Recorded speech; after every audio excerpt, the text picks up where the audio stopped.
महिमा ईशु प्रभु जी गाते आते हैं तुझ पास जीवन जल के प्यास एक ही तो है आस जग निर्माता मुक्तिदाता जीवन जल देखा जीवन जल देखा जीवन जल देखा। Greetings to you in the name of our Lord Jesus Christ. प्रभु यीशु मसीह के मधुर नाम में आप सबको मेरा सलाम। This is a privilege for me to introduce the Living Waters Gospel Broadcast Mumbai. जीवन जल सुसमाचार प्रसारण सेवा मुंबई, इसके बारे में 2 शब्द बोलने का मैं सौभाग्य समझता हूँ। In the year 1953, 1953 साल में God gave a vision to Brother Harold McGregor from New Zealand Missionary New Zealand से आए हुए प्रभु के दास भाई हेरोल्ड मैग्रेगर, इनको परमेश्वर ने दृष्टांत दिया that he should preach the gospel, make it known to the country through air. ताकि रेडियो के माध्यम के द्वारा सुसमाचार का प्रसार जगह जगह किया जाए। During that time, 1953, the radio ministry was very much powerful. उस समय 1953 साल का विचार करें तो रेडियो मिनिस्ट्री बहुत ही विशेष रीति से जारी थी। 95% of the people were listening to radio. 95% लोग रेडियो के माध्यम से सुनते थे And a brother started the ministry in preaching of the gospel. और ऐसे ही हमारे भाई ने उस सुसमाचार सेवा का प्रसारण शुरू किया। As being the Lord's ministry, the Lord took care of it, and even today it is going on. ये प्रभु की सेवा होने के कारण प्रभु ने तब और आज भी इसकी सारी सुविधा और सहायता की है। And today we are broadcasting even in radio also. आज भी रेडियो के माध्यम के द्वारा सुसमाचार का प्रसार हो रहा है। But Lord in His eternal plan, लेकिन प्रभु ने अपने सार्वकालीन मनसा के अनुसार He has brought a contact with the Shubha Sandesh TV channel. शुभ संदेश टीवी चैनल के साथ एक करार प्रस्तापित किया Thereby we are going to preach the gospel through the TV. और टीवी के माध्यम के द्वारा अब सुसमाचार का प्रसारण हम करने जा रहे हैं। And I am sure that as it is the Lord's ministry, the Lord will bless it abundantly. ये प्रभु ने दी हुई सेवकाई है, इसलिए मेरा विश्वास है प्रभु इसे जरूर आशीषित करेगा And many souls will be saved and added to the kingdom of God. और बहुतेरों का उद्धार होगा और वे प्रभु के राज में जुड़े जाएंगे। Keep praying for this ministry in your personal prayer, in your family prayers, and in your assembly prayers. आपके व्यक्तिगत, पारिवारिक और कलेसिया की प्रार्थनाओं में इस सेवकाई के लिए आप विशेष प्रार्थना में याद करें। Lord will abundantly bless. प्रभु सच में इसे आशीष दे। All Lord bless you all, we pray. प्रभु आप सबको भी आशीष दे, हम प्रार्थना करते हैं। जीवन जल कार्यक्रम में आप सबका हार्दिक स्वागत है। यूहन्ना रचित सुसमाचार 4 अध्याय के 14वें पद में पवित्र शास्त्र बाइबल कहती है कि परंतु जो कोई उस जल में से पिएगा जो मैं उसे दूंगा, वह फिर अंतकाल तक प्यासा न होगा, वरन जो जल मैं उसे दूंगा वह उसमें एक स्रोत बन जाएगा जो अनंत जीवन के लिए उमड़ता रहेगा। इस विशेष सुसंदेश को समझकर परमेश्वर का विशेष आशीष एवं आनंद पाने के लिए प्रभु आपकी सहायता करे। आइए आज का संदेश सुनने से पहले अपने मनों को तैयार करें और इस मधुर संगीत का आनंद उठाएं।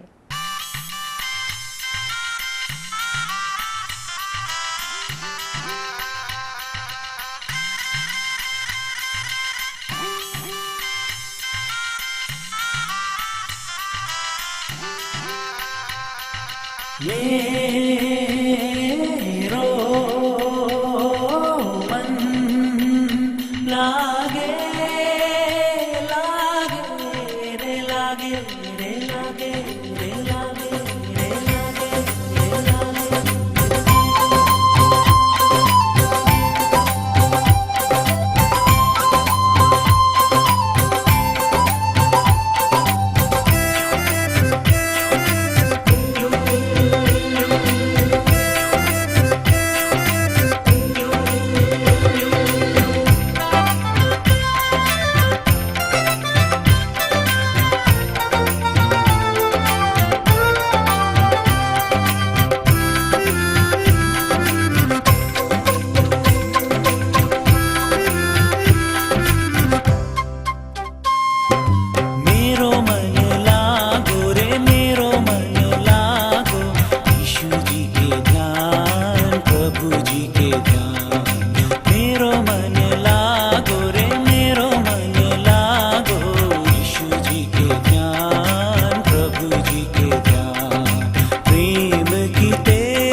तुम्हारी शान बोलो रे बोलो मेरो मन लागो रे मेरो मन लागो यीशु जी के ध्यान प्रभु जी के ध्यान। हमारे सभी जीवन जल की कार्यक्रम को देखने वाले दर्शकों को प्रभु यीशु मसीह के नाम में नमस्कार। हम आपका बड़े आनंद से स्वागत करते हैं। आनंद इसलिए है क्योंकि परमेश्वर का वचन पढ़ने का और सुनाने का अवसर परमेश्वर की दया से हम सबको प्राप्त हुआ है।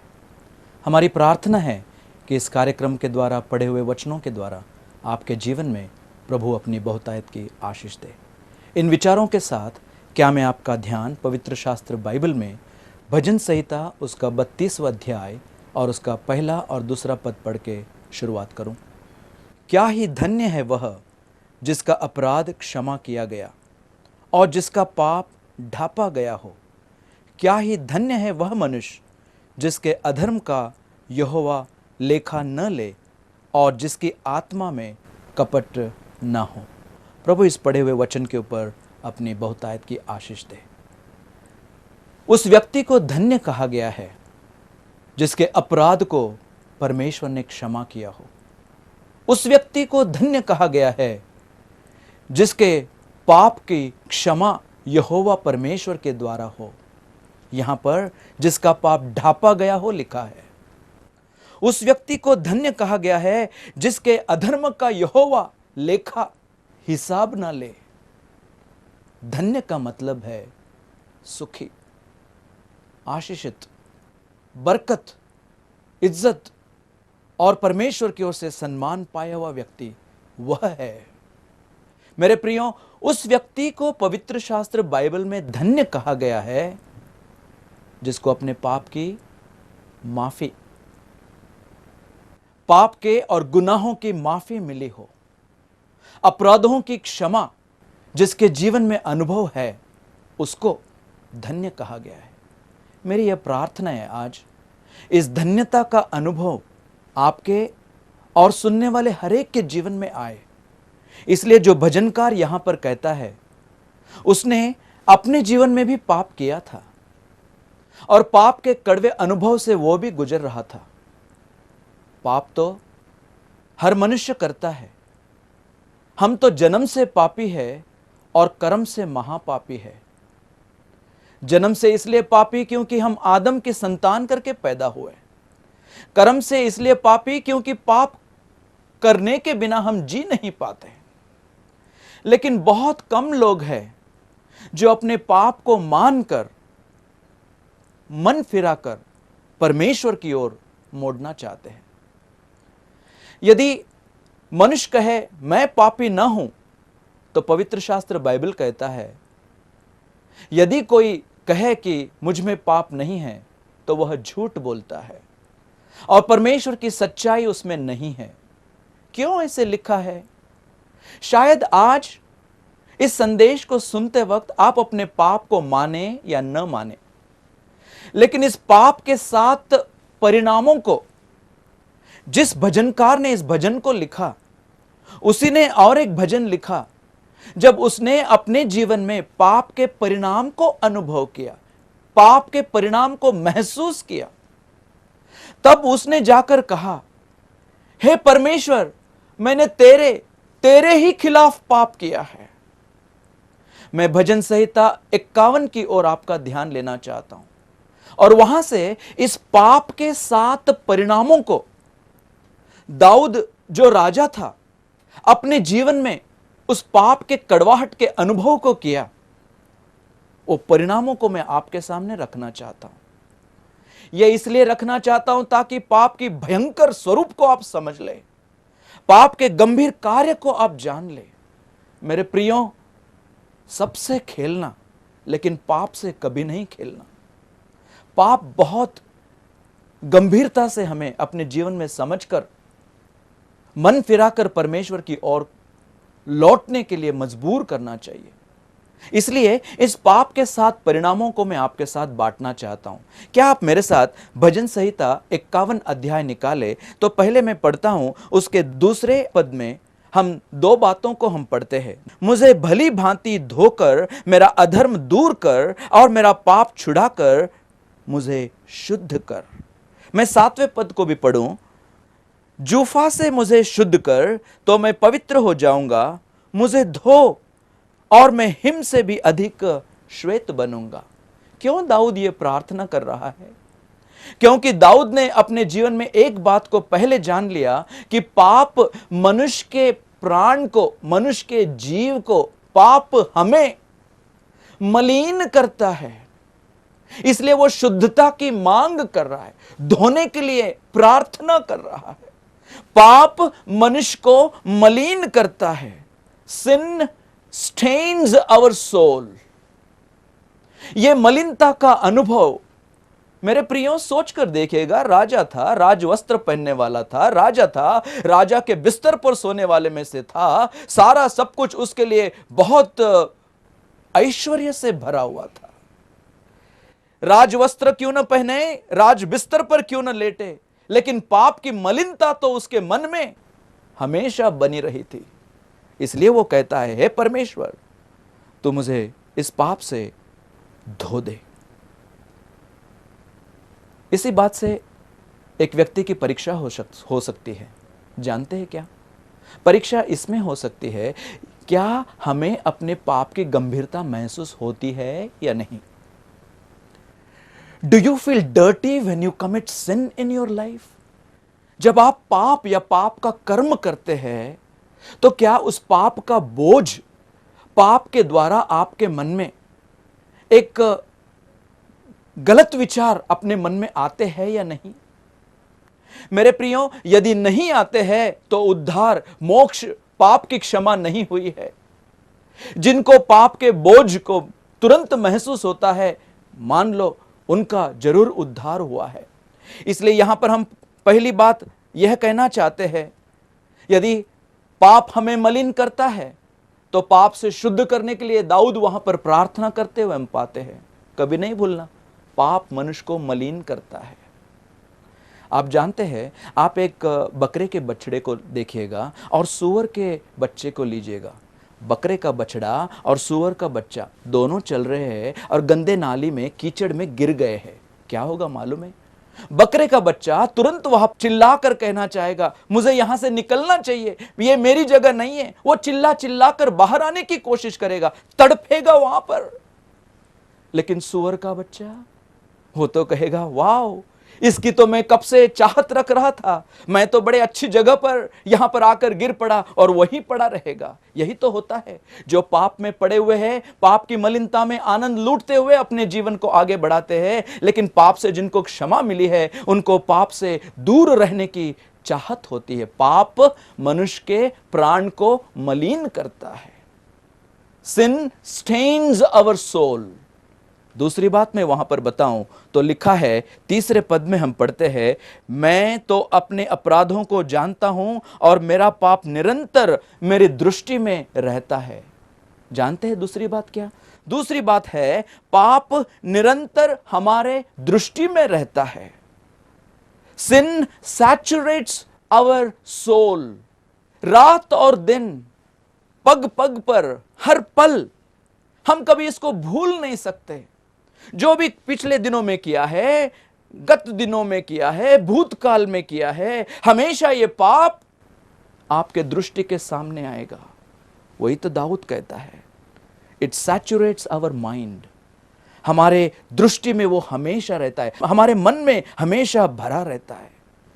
आपको वो भाग पवित्र शास्त्र का अच्छा याद होगा, जब काइन ने अपने भाई हाबिल का खून किया था। हम उसके बारे में पढ़ते हैं, उत्पत्ति की किताब उसका 4था अध्याय आप पढ़कर देखेगा, 5, 6 और 7 पद में। तब हम वहां पाते हैं कि काइन ने, जिसने अपने भाई हाबिल का खून किया था, मेरे प्रियो, उसके मुंह पर उदासी छाई थी और परमेश्वर ने पूछा, क्यों तेरे मुंह पर उदासी छाई है? यह पाप जो है कभी छिपेगा नहीं, यह दिखाई देगा, मुंह के ऊपर उदासी दिखाई देगी। यदि तू भला करता तो ये उदासी तेरे जीवन में कभी नहीं आती। मेरे प्रियो, पाप निरंतर हमारे दृष्टि में रहता है, यह उसका दूसरा परिणाम है। मैं तीसरा परिणाम भी तुरंत आपको बताऊं तो पाप हमें निरंतर चुभता रहता है। sin continues to sting our soul. मैं दोबारा कहता हूं, पाप हमें मलिन करता है, पाप हमारे दृष्टि में निरंतर बना रहता है। तीसरी बात, पाप हमें निरंतर चुभता रहता है। It stings our soul. चौथा पद में पढ़ूं तो लिखा है, मैंने केवल तेरे ही विरुद्ध पाप किया और जो तेरे दृष्टि में बुरा है वही किया है, ताकि तू बोलने में धर्मी और न्याय करने में निष्कलंक ठहरे। किसके विरोध में दाऊद ने पाप किया? मनुष्य के दृष्टि से देखा जाए तो आप कहेंगे पाप किया दाऊद ने। पुराने नियम में इसकी सारी घटनाओं का वर्णन किया गया है। मेरे प्रियो, यदि आप उन घटनाओं को पढ़ेंगे तो आपको पता चलेगा, सबसे पहले जो पाप करता है स्वयं के खिलाफ पाप करता है। आप कहेंगे हां, उसने स्वयं के खिलाफ पाप किया, उसने अपने परिवार के लोगों के खिलाफ पाप किया, उनको उसने धोखा दिया। आप कहेंगे नहीं, वो राजा था, उसने अपने प्रजा को धोखा दिया है। आप कहेंगे नहीं, उसने बत्शेबा का पति यूरिया, उसका खून किया है, उसके खिलाफ उसने पाप किया है। आप कहेंगे नहीं, उसने बत्शेबा के खिलाफ पाप किया है क्योंकि उसने उसके साथ कुकर्म का काम किया था। मेरे प्रिय, दाऊद के उस जीवन के अनुभव को पढ़कर स्वयं दाऊद यहां कहते हैं, स्वयं के खिलाफ नहीं, वो तो जरूर था, परिवार के खिलाफ भी था, प्रजा के खिलाफ भी था। इतना ही नहीं, बल्कि उरिया के खिलाफ और बल्कि बत्शेबा के खिलाफ था। लेकिन दाऊद कहते हैं, हे परमेश्वर, मैंने तेरे ही खिलाफ पाप किया है। वो पाप निरंतर उसके जीवन में चुभता रहा कि उसने परमेश्वर को धोखा दिया है। जानते, जब आप और मैं पाप करते हैं, ना केवल हमारे इर्द गिर्द के लोगों को धोखा देने वाला वो पाप होता है, लेकिन हमारे सब पाप मूल रीति से देखा जाए तो वह परमेश्वर के खिलाफ होते हैं। और जो कुछ परमेश्वर के खिलाफ होता है उसका परिणाम निश्चित भुगतना पड़ता है। मेरे प्रियो, मैं कैसे आपको बताऊं? इन बातों को बताते वक्त मेरा मन भर आता है इस बात को लेकर, क्या आप अपने पापी जीवन को लेकर आगे बढ़ते वक्त उस परमेश्वर को निराश कर रहे हैं? क्या उस परमेश्वर को आप निंदित कर रहे हैं, उसका अपमान कर रहे हैं? क्योंकि हमारा हर पाप परमेश्वर के खिलाफ होता है। और यदि इस पाप के बारे में हम विचार करें, आप सोचिएगा, वो जो गुस्सा आपके जीवन में नहीं आना चाहिए था, वो जो गलत बात आपके मुंह से नहीं निकलना चाहिए थी, जो आपका व्यवहार, आपका बोलना, आपका विचार इस प्रकार से प्रकट नहीं होना चाहिए था, लेकिन आप नियंत्रण नहीं कर पाए, काबू नहीं कर पाए, आपके जीवन से वो प्रकट हो चुका था। और वो पाप जो प्रकट हो चुका है, याद रखना, वो गुप्त नहीं रहता, वो परमेश्वर के खिलाफ रहता है। दाऊद ने तो गुप्त में पाप किया था। हाँ, सब लोग तो कहते हैं मैंने किया, मैं कर रहा हूं, किसको पता है? कोई नहीं देख रहा है। मेरे प्रियो, जब उस पाप के भयंकर परिणाम को 1 साल तक छिपाने के बाद अनुभव करके अब ये भजन को लिखकर कहता है वो, मैंने पाप किया परमेश्वर, मैंने तेरे खिलाफ पाप किया है। मैंने क्या बताया? मैंने बताया पाप हमें मलिन करता है, पाप हमारे दृष्टि में निरंतर बना रहता है। 3, पाप हमें निरंतर चुभता रहता है। यदि आपका पाप यदि आपको चुभता है तो आप ध्यान देना, इसके ऊपर आप कभी मिट्टी नहीं डाल सकते, इसके ऊपर कपड़ा नहीं डाल सकते, इसको कोई ढांप नहीं सकता, इसको कोई छिपा नहीं सकता। हमारे पाप परमेश्वर के खिलाफ होते। और यह गंभीर बात है। उस धन्य पुरुष के अनुभव में यदि आना है तो इस पाप के 7 परिणामों को हम देखना चाहते हैं। चौथा परिणाम बताऊं तो लिखा है, पाप मन को खेदित करता है। पाप हमारे मन को खेदित करता है। भजन संहिता 51:8, मुझे हर्ष और आनंद की बातें सुना, जिससे जो हड्डियां तूने तोड़ डाली वे मगन हो जाए। और मैं 12 पद भी पढ़ूं तो लिखा है, अपने किए हुए उद्धार का हर्ष मुझे फिर से दे और उद्धार का आत्मा देकर मुझे संभाल। क्या प्रार्थना है वो! क्योंकि पाप के कारण इसके जीवन का आनंद खो चुका था। वहां पर समाधान नहीं है, चैन नहीं है, आराम नहीं है, उसका मन विचलित हो चुका है, वो उदास रहता है।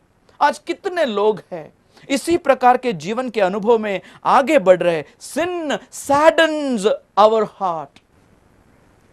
बहुत महत्वपूर्ण बात है मेरे प्रियो। क्या आज आप आराम खोकर बैठे हैं? क्या आपके जीवन में आप चैन नहीं है? क्या आज आप विचलित और उदास हो गए हैं? तो इस पाप के परिणाम को अपने जीवन में आप समझ लीजिएगा। क्योंकि 8वें पद में जो हमने अभी पढ़ा लिखा है, जिससे जो हड्डियां तूने तोड़ डाली है वे मगन हो जाए। पाप हमें रोगी बना देता है। पाप के कारण कितनी बीमारियां हैं मैं कैसे बताऊं। लिखा है सिन सिकन्स आवर बॉडी। पाप के कारण ये सारे बोझ और तनाव और खींचा खांची और ये जो अलग अनुभव मनुष्य के जीवन में आ रहा है, मनुष्य इसके कारण मरीज बन चुका है, बीमार बन चुका है। कुरिन्थियों की पहली पत्री उसका 11वां अध्याय उसके 30वें पद में लिखा है, जो कोई प्रभु के भोज में शामिल होना चाहता है अपने जीवन में गुप्त पाप का परीक्षण कर कर छोड़कर उसमें से सही रीति से भाग ना ले। इसीलिए पौलुस कहता है तुम में बहुत सारे निर्बल है, बहुत सारे बीमार है और बहुत सारे सो गए हैं। पाप का परिणाम। 6वीं बात बताऊं तो 10वां पद में पढ़ूं तो इस प्रकार से हम पढ़ते हैं, हे परमेश्वर मेरे अंदर शुद्ध मन उत्पन्न कर और मेरे भीतर स्थिर आत्मा नए सिरे से उत्पन्न कर। अस्थिर हो चुका था, वहां पर कड़वाहट भर चुकी थी। देखिएगा ना, जो देखेंगे बुरा लगता है, जो सुनेंगे बुरा लगता है, जो कुछ उनके जीवन में आता है बस कड़वाहट के विचारों को लेकर आते हैं, क्योंकि पाप मनुष्य के मन में कड़वाहट लाता है। सिन सोर्स आवर स्पिरिट। इतना ही नहीं, हमेशा यह कुड़कुड़ाना, हमेशा चुगली करना, हमेशा निंदा करना, ऐसे भयंकर वातावरण में क्यों अपना जीवन बिताकर हम आगे जाए। 7वां और महत्व के बात में बताऊं, 14 पद में लिखा है, पाप हमारे शब्दों को छीन लेता है। सिन स्टील्स आवर लिप्स। पाप हमारे शब्दों को छीन लेता है। 3 शब्दों का वर्णन वहां पर किया है। यदि मैं उसके 13 पद को पढ़ूं तो लिखा है, तब मैं अपराधियों को तेरा मार्ग सिखाऊंगा और पापी तेरी ओर फिरेंगे। उसके गवाही को वो खो बैठता है जो व्यक्ति पाप में जीवन बिताता है। एक, वहां पर गवाही नहीं होती है। 2, उस शब्द को छीन लेना मतलब उसके 14 पद में देखेंगे, ना केवल गवाही को खो दिया बल्कि गीत को खो दिया और परमेश्वर के गुणानुवाद करने की, जो उपकार स्तुति करने की, धन्यवाद देने की, वो भी जो शब्द वाणी गीत उसके जीवन से खो चुके हैं। वहां पर ना तो गवाही है, ना गीत है, ना गुणानुवाद है। पाप हमारे शब्दों को छीन लेता है। मैंने 7 परिणामों को बोला। मेरे प्रियो, मैं तुरंत आपको फिर एक बार बताऊं क्योंकि बहुत महत्वपूर्ण है। Sin stains your soul, sin saturates your mind, sin stings your soul, sin saddens your heart, sin sickens your body, sin sores your spirit, sin steals your lips. पाप बहुत भयंकर है। वो हमें मलिन करता है, निरंतर हमारे दृष्टि में बना रहता है। पाप हमें निरंतर चुभता रहता है। पाप मन को खेदित करता है। पाप हमें रोगी बना देता है। पाप मन में कड़वाहट लाता है। पाप हमारे शब्दों को छीन लेता है। इसलिए इस पाप से छुटकारा देने के लिए यीशु मसीह इस संसार में आए। आपके मेरे पाप को अपने ऊपर लेकर, पाप की सजा मृत्यु अपने ऊपर लेकर सलीब पर वो मारे गए, गाड़े गए और जी उठे। जानते हैं, जब यीशु मसीह सलीब पर लटकाए हुए थे, वहां पर लिखा है उनको बीच वाले सलीब के ऊपर लटकाया हुआ था। उनके बाजू में एक अपराधी, उनके दूसरे बाजू में दूसरे अपराधी, वो दोनों कुकर्मी उसकी निंदा कर रहे थे। थोड़े समय पश्चात एक के मन में मन फिराव के विचार को हम देखते हैं और वो कहता है, हे यीशु, जब तू अपने राज और अपने विभव में आए तो मेरी सुधि लेना। जो मैंने पढ़ा वो लिखा है लूका रचित सुसमाचार उसका 23वां अध्याय और उसका 42वां पद। तब उसने कहा, हे यीशु, जब तू अपने राज में आए तो मेरी सुधि लेना। क्या प्रार्थना थी वो मेरे प्रियो। उसने अपने पाप को मान लिया और हम ये 3 का जो चित्र वहां पर गुलगोथा के पहाड़ी पर देखते हैं। बीच वाली पहाड़ी पर यीशु मसीह मनुष्यों के पापों के लिए मारे गए, लेकिन जिसने अपने पाप को मान लिया वो पाप के लिए मरा हुआ हम देखते हैं। लेकिन दूसरा, जिसने अपने पाप को अंगीकार नहीं किया, मान नहीं लिया, मन नहीं फिराया, वो अपने पाप में मर गया। मेरे प्रियो, यीशु मसीह की सलीब बीच में आज आपको पुकार रही है, मेरे पास आओ। हे बोझ से दबे हुए थके मांदे लोगों, मेरे पास आओ, मैं तुम्हें विश्राम दूंगा। इस पाप से छुटकारा यीशु मसीह के द्वारा है। या तो आप पाप में मरना चाहेंगे, उस व्यक्ति के जैसा जिसने सब मालूम होते हुए भी यीशु मसीह को स्वीकार नहीं किया, अपना जीवन नहीं दिया, अपना प्रभु करके अंगीकार नहीं किया। नहीं तो आप आज मन फिराकर इस व्यक्ति के जैसे, कुकर्मी के जैसे आज कह पाएंगे, हे यीशु, मतलब हे उद्धारकर्ता, हे मुक्तिदाता, तेरे राज में जब तू आएगा, इसका मतलब वो भी तो मर रहा था लेकिन जी उठने वाला है। लेकिन जी उठकर वो उसके राज को स्थापन करेगा, उसका राज अनंत काल का होगा। और इन सारी बातों को उसने विश्वास किया और उसने चाहत की मैं आपके साथ हो पाऊं। तब प्रभु यीशु मसीह ने उससे जवाब में कहा, मैं तुझसे सच कहता हूं कि आज ही तो मेरे साथ स्वर्गलोक में होगा। 4 बातें बताई। 1, सच कहता हूं।